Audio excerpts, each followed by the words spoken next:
The improvement is a consequence of practice. Stitcher Geralf, flavor text of Advanced Stitchwing.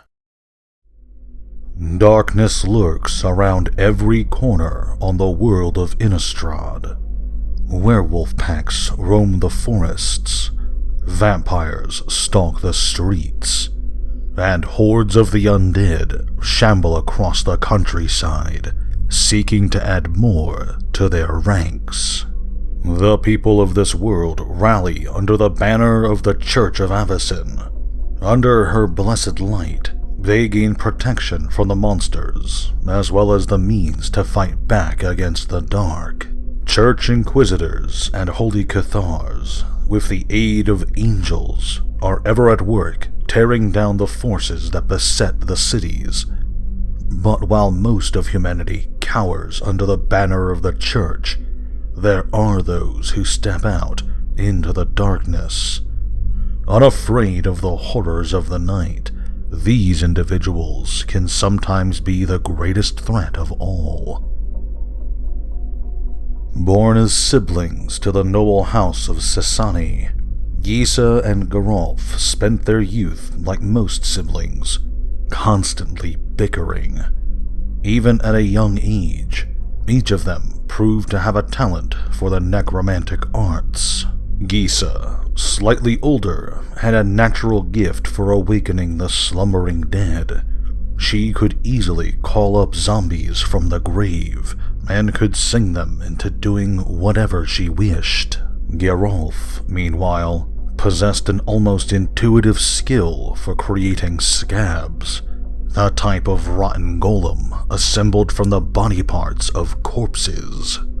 Brother and sister, each different yet equally insane, would squabble and argue until their ancestral home would be burned down as a result of their fighting.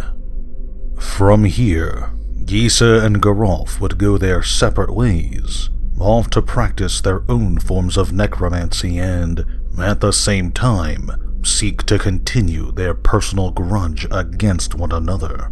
With almost childish spite, they would wage undead war between themselves. All the while, they would write back and forth, bickering and arguing over petty things. Far away from the grand city of Thraben, the siblings settled into the largely abandoned moorlands. Here, the near-constant battles the two engaged in chased away most, if not all, of the remaining inhabitants, and Geralf himself would come to lord over Trostad. Here, Geralf took to his Stitcher art more fervorously. In his madness, he attempted to gain validation in any way he could. When Cathars of the Church intruded in the region, he was all too happy to save them from his sister's zombies, if only so that he could show off his own glorious creations. Unlike Gisa, who seemed content to continue their nightly song and dance, Geralf would seem to want more. He would create ever more monstrous and powerful undead, eventually culminating in the creation of his general, the brutish Grimgrin. Childishly ambitious, Geralf would attempt to bring some order to their battles by penning the 5 laws of necro-warfare, edicts that he believed would make their conflict more civilized. Gisa, for her part, cared not at all for her brother's silly rules, and continued to battle on as she had always done. Eventually, however, their battles came to an end, and the siblings agreed to march upon Thraben with both of their armies. Desiring both the prestige of conquering the city, as well as the many corpses to be found within, the pair would join forces. United, and in charge of the single largest army the world had ever seen, their forces were a tidal wave over the land, crashing against the city walls. The defenders would fight valiantly, but the undead tide was well beyond their ability to contain. While Gisa took command of the horde, Geralf would himself sneak into the city, using tunnels dug out by his scabs. Once inside, Geralf made his way to the chambers of the Lunarch, Mikaeus. A distant relative to the siblings, Mikaeus was also the head of the fading Church of Avacyn. Here, Geralf striked out at both the center of the city and the very heart of the church. With a golden letter opener, Geralf ended Mikaeus' life, carving out the Lunarch's heart as a gift to his sister. Meanwhile, the battle in the city below turned, with Thalia, a defender of Threeben, setting fire to the undead hordes. Gisa would be forced to turn back from her assault, eventually fleeing from the city. She would be captured shortly after by Odric and held prisoner by the church. And as Geralf made his way out of the burning city, he would encounter none other than the Necromancer Planeswalker Liliana Vess. Vess, on her own quest to locate the demon Grizzlebrand, would shortly after raise the corpse of the Lunarch to accomplish her own insidious goals. Geralf would eventually depart from the city of Threeben and return to his work. When he heard of Gisa's imprisonment, he sent a group of scabs to free her. Though his sister was eager to resume their war, in truth, Geralf had no such desires. Instead, he turned his ambitions towards becoming apprenticed to the esteemed Ludovic, a necro-alchemist and master of the Stitcher arts.